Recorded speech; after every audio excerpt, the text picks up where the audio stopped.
is a global life science company. We are over 150 years old, engaging in 3 different divisions. So we have a pharmaceutical division, a consumer health division, and a CropScience division. That's the division where I'm located in. We have approximately 100,000 employees across the globe. 33,000 of those are within the CropScience division. And within that division, over 7,000 employees are solely dedicated to research and development. So that pays in on our overall purpose as a company, which is science for a better life. We are present in 143 different countries around the globe. And our main areas, business areas, are seeds and traits. So to provide good seeds for good yield, for minimal environmental impact, etc.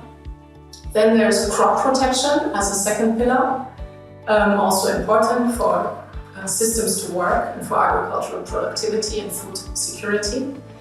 And then we have the digital pillar, so data-driven analytics, artificial intelligence, precision agriculture, all of that is a key business development pillar for us as well. And then a 4th area would be whatever we do in the non-commercial sphere. So what can we do through partnerships? When I'm thinking of the UN SDGs, for example, everyone talks about SDG 1 through 16 a lot, but the 17th is actually really important. That's partnerships for the goals. So we are cooperating with a lot of different partners on different challenges to hopefully bring solutions to people. So we entered a partnership with Generation Africa last year.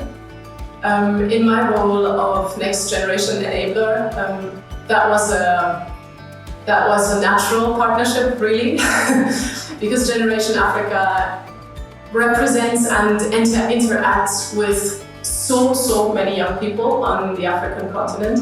So we are hoping to really together bring solutions to young people, bring opportunities to young people, engage in listening, understanding really what the challenges are, and enabling and giving a voice to young people in agriculture.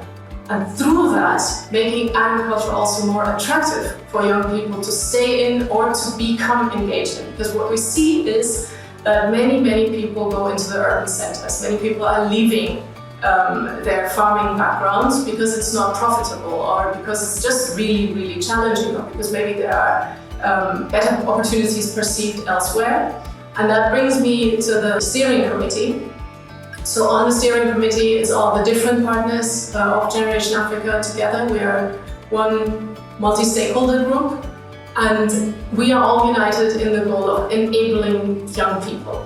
Within that steering group, we're looking at what Generation Africa is doing, the programs, or whatever is being implemented, etc., how it's being done, with what impact, what effects, and we converse around that and see how we can tweak it, maybe what we can also take from it in terms of learnings, positive learnings, because Generation Africa is doing quite a good job. NGIN is the NextGen Ag Impact Network.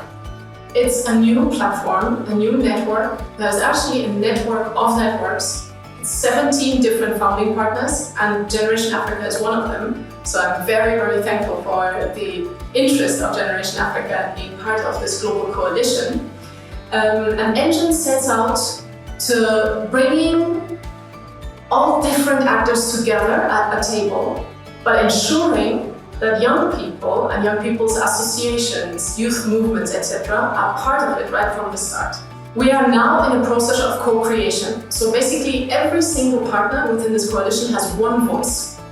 And one voice to vote on what are we going to do? What is the program that we're going to do? What insights do we need? What are we going to do next so that we learn and that we can bring opportunities to young people? So we are in this process, but I'm very happy to share also that just recently, actually just yesterday on April 5th, we had our first ever NGIN advocacy training online that was open access. So we advertised a youth training on UN systems with a particular focus on food security and the food-related issues within the UN system. So FAO system, Committee of Food Security, that type of issue, and how young people's voices can be raised effectively and efficiently within these fora. On the one hand, if we have a community base of young people who are interested, so I can only encourage young people to please visit the website and stay tuned so that to whatever is going on there, you can sign up with your email address so that you can get the news and the opportunities, and maybe there will be surveys to better understand what the needs are and how we can meet the needs. So that is one thing, the community base. On the other side, we hope to bring all these different ideas to the fore, and with the synergy of the 17 partners, they are very different. So they're from the academic sector, they're from the NGO sector, they are from the business sector, which is our part. And then there's others as well, international organizations, etc. So young farmers first, actually, for NGIN.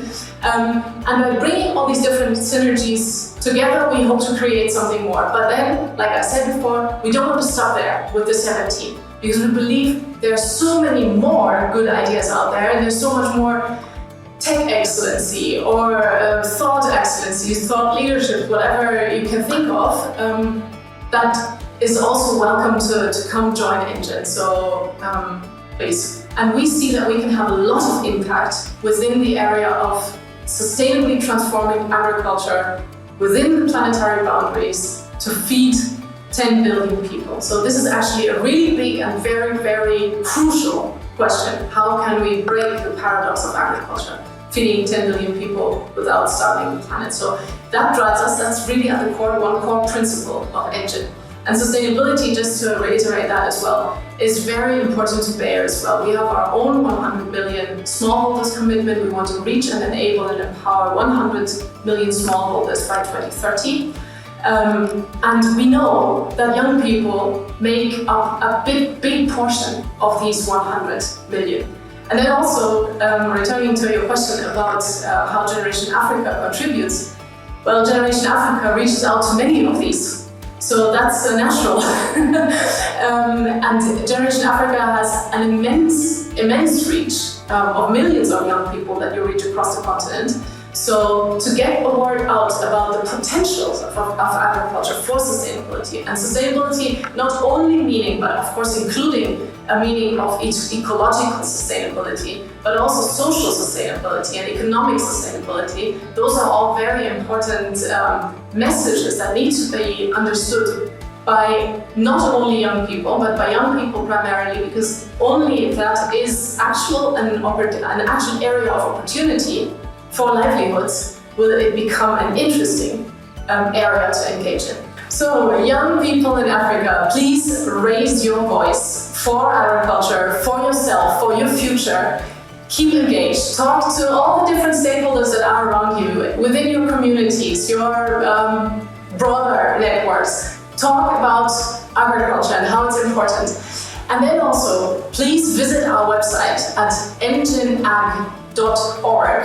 That's the NextGen Ag Impact Network website, and sign up. So please leave your email address so that we can inform you of opportunities that we are creating, and then we can also just simply be in touch, listening to you, what you need, what you think is important, so that we can respond with potential new programs, opportunities, ideas, and bring that to you.